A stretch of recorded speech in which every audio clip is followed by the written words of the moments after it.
Sa na skvelý film Ronin s Robertom De Nirom.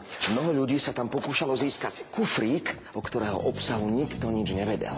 Dnes sa nachádzame v dielni a porozprávame sa viacej o jeho funkciách. Ahoj, Peťo. Ahoj, Marcel. Peťo, čo všetko obsahuje tento kufrík? Kufrík má 4 ručné funkcie a 4 stolové funkcie. Priamočiara píla, lampa, vrtačka a kotúčová píla. A všetky tieto 4 stroje vieme zakomponovať do pracovného stola. Takou výraznou črtou tohto náradia je, že batéria sa nám odpája pri hlave stroja a to tu nám umožňuje vlastne vložiť ten stroj do pracovného stola a používať ako stolové náradie. Čo je to za batériu? Batéria je 18-voltová a nabíjanie trvá 1 hodinu. Dobre, tak poďme si teraz predviesť jednotlivé funkcie. Takže najprv kotúčovou pílou. Čo budeme rezať? Máme tu dosku. A ukážeme si základný rez, priečný, touto doskou. Dobre, ja ti to podržím, áno. Zoberiem si na pomoc uholník pre rovný rez. Uholník si priložím. Základňu píly si opriem uholník.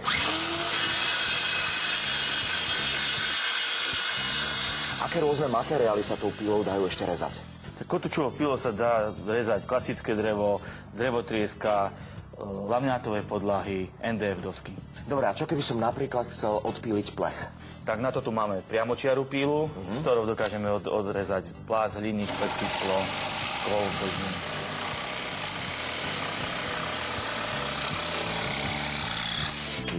Peťo, a čo keby som chcel odpíliť plast? A nie je problém, len predtým treba vymeniť pílový list.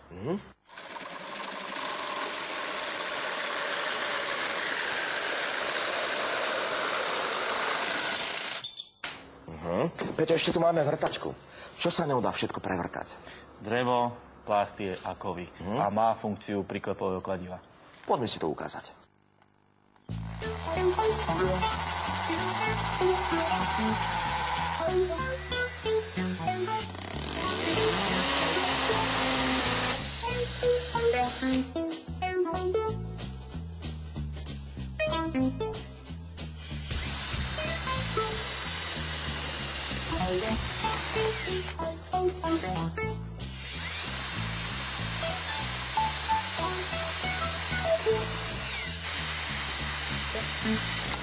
Peťo, to je, hádam, všetko, nie?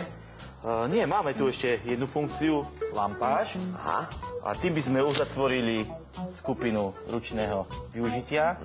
A v budúcej časti si môžeme ukázať funkcie v pracovnom stole. Musím povedať Kristíne, nech si na budúce naň posvietí ona.